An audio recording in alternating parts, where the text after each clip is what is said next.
Bismillahirrahmanirrahim. Assalamualaikum warahmatullahi wabarakatuh. Selamat datang di mata kuliah pengantar ilmu ekonomi. Hari ini saya harap kalian dalam kondisi yang sehat dan siap untuk melaksanakan sesi perkuliahan pada kali ini.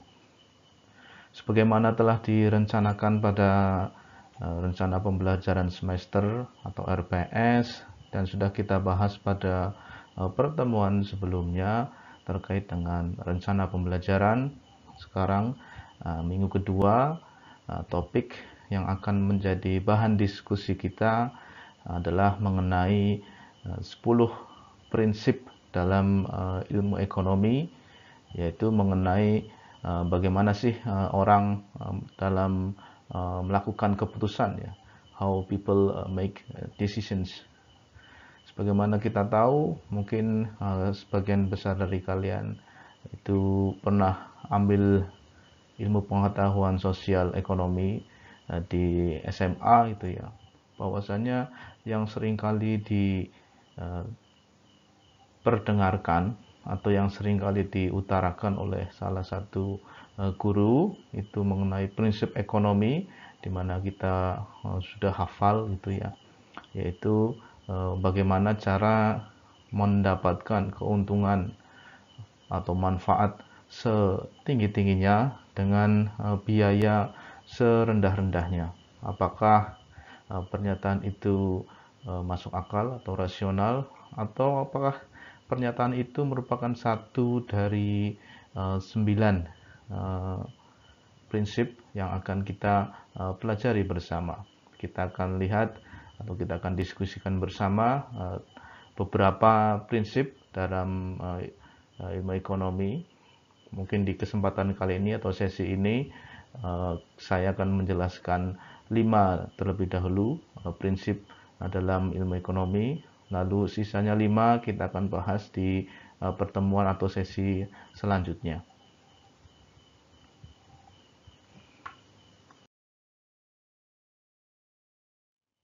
Sebelumnya saya ingin membagi mengenai capaian pembelajaran dalam sesi ini, yaitu kemampuan apa sih yang ingin dicapai setelah kalian menyelesaikan sesi pembelajaran kali ini. Kita sebenarnya sudah di capaian pembelajaran kedua gitu, karena kemarin kita sempat singgung di capaian pembelajaran 1, yaitu latar belakang dan ruang lingkup atau alasan mengapa kita mempelajari ilmu ekonomi. Nanti kita akan bahas agak sedikit mengulang karena ini masih terkait antara materi atau topik di pertemuan sebelumnya dengan pertemuan kali ini, yaitu pada pertemuan kali ini diharapkan kalian nanti mampu menjelaskan 10 prinsip dalam ilmu ekonomi.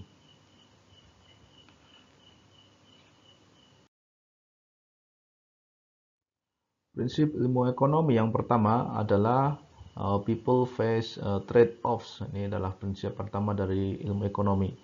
Apa yang dimaksud dengan trade-off? Kita lihat di slide selanjutnya. Apa itu trade-off? Trade-off itu bisa didefinisikan sebagai seseorang akan dihadapkan pada pertukaran, yaitu untuk mendapatkan sesuatu dia harus merelakan atau mengorbankan tujuan yang lain. Misal belajar versus tidur. Pada waktu siang yang panas saat ini, misalkan berbaring dan tidur di ranjang itu akan nikmat sekali, apalagi di kos-kosan dengan AC dan sebagainya. Tapi di jam yang sama Anda harus menghadiri kelas gitu. Nah, ketika Anda memilih untuk menghadiri kelas, misalkan di kelas pengantar ilmu ekonomi, Anda melakukan trade off antara tidur dengan belajar. Jadi tentu alternatifnya dari hadir di kelas atau belajar itu banyak sekali. Bisa tidur, bisa pergi ke mall, bisa pacaran, bisa nongkrong, bisa nonton. Tetapi Anda memilih untuk hadir di kelas. Nah, kondisi ini ketika Anda menukarkan antara berbagai macam alternatif kegiatan yang tidak bisa Anda lakukan dengan kegiatan yang Anda pilih untuk Anda lakukan, itu namanya terjadi trade-off.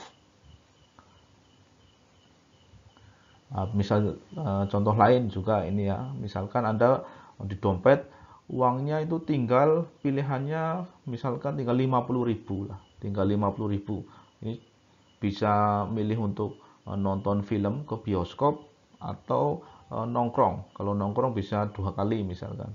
Lalu ketika Anda pilih untuk nonton, Anda menukarkan 2 kali tidak bisa nongkrong dengan 1 kali nonton. Itu namanya trade off. Jadi seorang dikatakan selalu akan menghadapi trade off karena tadi berbagai macam keinginan, kebutuhan untuk memenuhi tingkat kepuasan, tapi sumber dayanya terbatas, waktunya terbatas, uangnya terbatas, tenaganya terbatas. Anda harus memilih satu di antara berbagai macam kegiatan yang bisa, mana sih yang paling efisien, mana sih yang paling memberikan kepuasan tertinggi. Nah, itu kita dihadapkan namanya pada trade off. Nah, kondisi trade off ini juga seringkali dihadapi oleh pemerintah gitu ya, terkait tingkat efisiensi dan tingkat keadilan, equity itu ya. Nah, tentu pemerintah manapun inginnya perekonomian itu besar, atau kalau bisa ya meroket gitu ya. Salah satu penopang perekonomian ya tentu adalah pengusaha, karena mereka tadi banyak memproduksi barang dan jasa, lalu merekrut pegawai, membeli barang modal, melakukan investasi. Intinya salah satu penopang dari kegiatan ekonomi adalah pengusaha. Pengusaha menggunakan sumber daya yang sifatnya terbatas, tenaga kerja, lalu menggunakan bahan baku, menggunakan sumber daya energi dan teknologi itu untuk memproduksi barang dan jasa. Nah, barang dan jasa ini nanti dikonsumsi masyarakat, lalu masyarakat terpenuhi kebutuhannya dan kepuasannya akan maksimal. Intinya kayak gitu.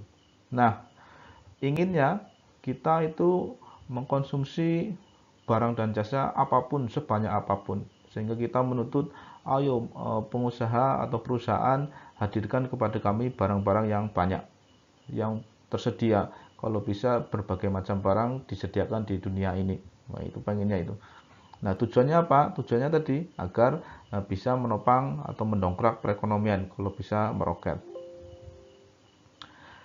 Nah, ketika semua sumber daya digunakan, maka tentu menghasilkan manfaat ekonomi, atau kita sebutnya sebagai kue ekonomi gitu.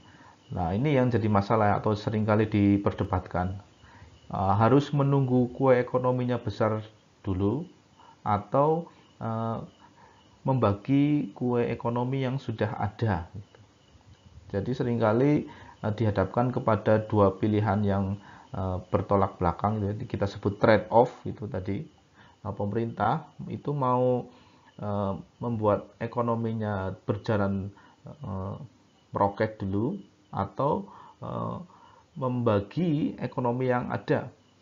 Nah, ini seringkali menjadi perdebatan dalam pembuatan kebijakan ekonomi. Jadi tidak hanya kita, Anda sebagai mahasiswa yang menghadapi kondisi trade off, namun juga pada tingkat kebijakan ekonomi, para pengambil kebijakan juga menghadapi trade off gitu ya. Misalkan contoh lain lagi gitu ya, APBN. Dan APBN bisa digunakan untuk berbagai macam alternatif, bisa untuk memulihkan kondisi ekonomi atau fokus kepada kesehatan. Nah, dengan demikian pemerintah menghadapi trade off nih antara pemulihan ekonomi dengan masalah penanganan COVID atau kesehatan. Nah, alternatif dari kedua ini, mana dulu yang diambil? Kita tidak bisa, mungkin dana yang pemerintah miliki tidak bisa menyelesaikan satu sisi saja, tapi harus digunakan secara efisien mungkin. Mana dulu yang mau digunakan atau mau diselesaikan? Masalah COVID-19 kah? atau masalah perekonomian dulu. Dalam hal ini pemerintah menghadapi yang kita sebut sebagai trade-off kebijakan.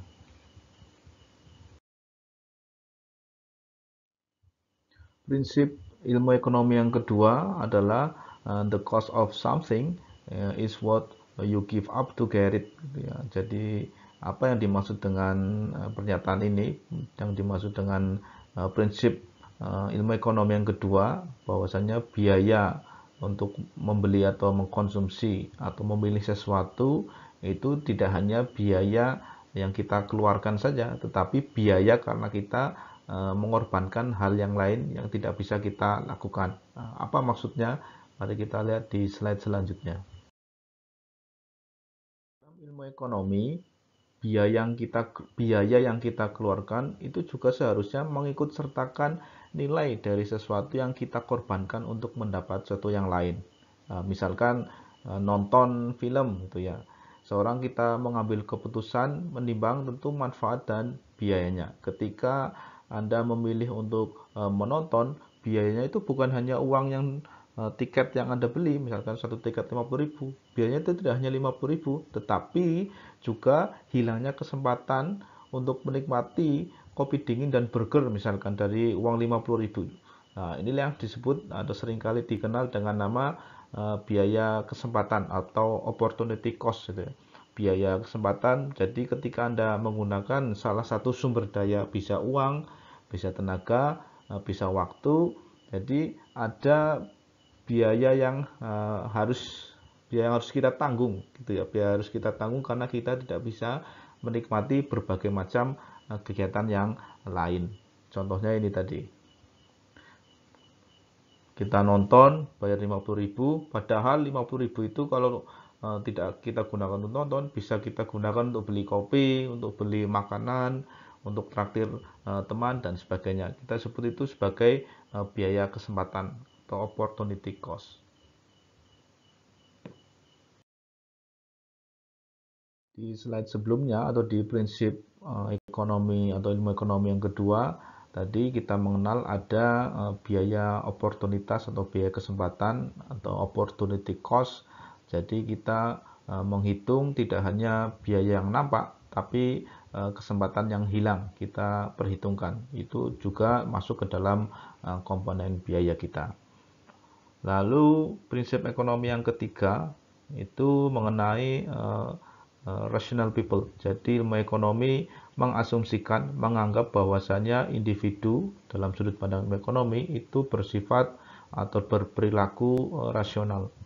Dan orang rasional menurut sudut pandang ilmu ekonomi itu selalu think at the margin. Apa itu maksud think at the margin?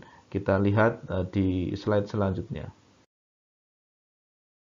Menurut prinsip ini, bahwasannya yang dimaksud dengan orang rasional atau rational people itu mereka akan memperhitungkan tambahan biaya dengan tambahan manfaat atau membandingkan kalau memilih sesuatu itu membandingkan tambahan biaya dan tambahan manfaat yang bisa diberikan atas pilihan dari tindakannya itu. Misalkan dari berbagai macam alternatif kegiatan untuk memenuhi kebutuhan kita, itu beli bakso, beli mie ayam, nonton film, nongkrong, lalu hadir di kelas, ya kita itu mampu menghitung ketika saya beli bakso tambahan biayanya berapa, tambahan manfaatnya berapa.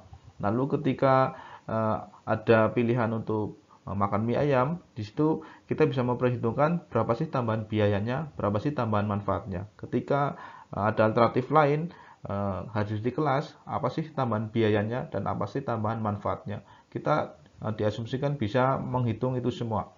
Nah, dari berbagai macam perhitungan itu, kita akan memilih, tentu orang rasional akan memilih yang tambahan manfaatnya lebih besar daripada tambahan biayanya. Nah, itu maksud dari rational people think at the margin. Sekarang kita lihat pada kenyataannya itu. Ini sebuah pernyataan yang kadang-kadang indah diucapkan tapi agak susah dipraktekkan. Contohnya seperti ini. Di prinsip ketiga ini saya kasih contoh atau kasus seperti ini. ketika Anda di mall dengan pasangan, dengan pacar gitu misalkan, lalu kalian sepakat untuk memilih nonton ketimbang nongkrong di salah satu kafe di mall. Lalu Anda membeli tiket seharga Rp100.000. Anda masuk bioskop, duduk, nyaman, lalu filmnya baru 20 menit, ceritanya tidak menarik dan membosankan lagi. Lalu bintang filmnya itu aktingnya jelek. Lalu Anda minta ke pacar Anda, udah yuk keluar aja dari bioskop. Nah, sekarang mana alasan yang rasional? Yang pertama, Anda dan pacar Anda keluar bioskop tanpa mempertimbangkan uang 100.000 tiket tadi. Atau dua, Anda tetap di bioskop karena sudah keluar uang 100.000 ya, eman-eman gitu. Atau tiga, Anda tetap di bioskop sampai beberapa waktu, ada hitungannya mungkin, wah suatu saat kayaknya walaupun tidak menarik, membosankan, 5 menit lagi kayaknya akan menarik dan tidak membosankan. Nah, itu mungkin Anda berekspektasi seperti itu dan ditambah karena sudah membeli tiket dan sayang jika terbuang percuma. Silakan Anda pikirkan mana alasan yang rasional dari ketiga opsi pilihan ini.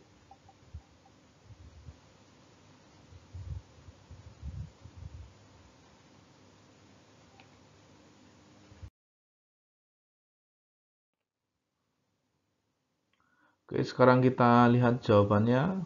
Menurut ilmu ekonomi, jawaban yang orang rasional itu adalah orang nomor satu yang berperilaku pada atau memilih perilaku nomor satu, yaitu Anda dan pacar Anda keluar bioskop tanpa mempertimbangkan uang 100.000 yang sudah dikeluarkan. Di dua opsi lainnya itu masih mempertimbangkan uang 100.000. Lah, mengapa justru dianggap tidak rasional ketika keputusan kita atau keputusan pasangan ini masih memperhitungkan uang yang sudah kita keluarkan? Nah, inilah inti dari prinsip ketiga, bahwasannya people think at the margin gitu ya. Orang rasional itu selalu think at the margin. Seharusnya pilihan dia tetap berada di bioskop atau keluar dari bioskop itu tidak memperhitungkan uang yang sudah dia belanjakan. Tetap di bioskop atau dia keluar dari bioskop atau tetap nonton di bioskop atau dia keluar, uang 100.000-nya tidak akan kembali lagi. Hilang sudah 100.000-nya. Jadi mengapain mempertimbangkan uang yang tidak dapat dibalik lagi gitu ya. Nah, orang rasional seperti apa? Orang rasional itu tindakannya harus memperhitungkan, misalkan ketika dia keluar dari bioskop, apa sih tambahan manfaatnya, apa sih tambahan biayanya. Atau ketika dia tetap berada di bioskop, dia harus mendapatkan atau memperhitungkan apa sih tambahan manfaatnya ketika saya tetap di bioskop atau tetap nonton film, apa sih tambahan biayanya ketika saya tetap ada di bioskop untuk nonton film. Jadi bukan karena faktor biaya yang sudah dikeluarkan, bukan karena faktor karena saya sudah membeli uang tiket Rp100.000. Kalau itu masih menjadi pertimbangan, berarti Anda tidak rasional.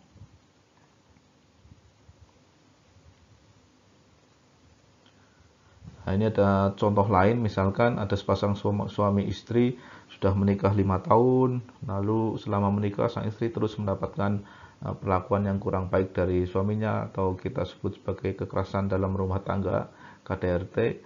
Namun ketika pilihannya adalah untuk pisah atau bercerai itu ya, istrinya enggan karena menurut dia waktu dulu pas mengadakan pernikahan mereka mengadakan pesta besar, lalu sudah mungkin dia keluar dari pekerjaannya, ikut suami dan sebagainya. Saya rasa ini alasan-alasan yang pernah Anda dengar.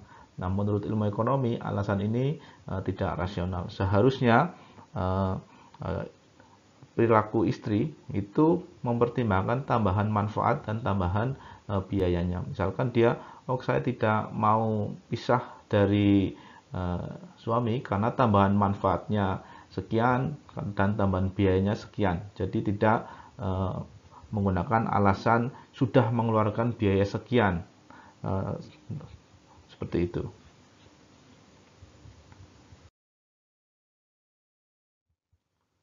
Namun kadangkala kita cukup berat dalam mempraktekkan bahwasannya tadi kita itu benar-benar rasional atau tidak dalam melakukan pilihan-pilihan dalam hidup gitu ya. Dan sebagian besar mungkin kita tidak rasional gitu ya. Perhatikan misal gitu untuk membuktikannya, ini intermezzo saja. Perhatikan dua iklan berikut. Kira-kira mana yang Anda akan beli? Ini ada iklan susu. Satu susu sapi, satu susu dari kacang kedelai. Susu sapi itu dia mengiklankan seperti ini.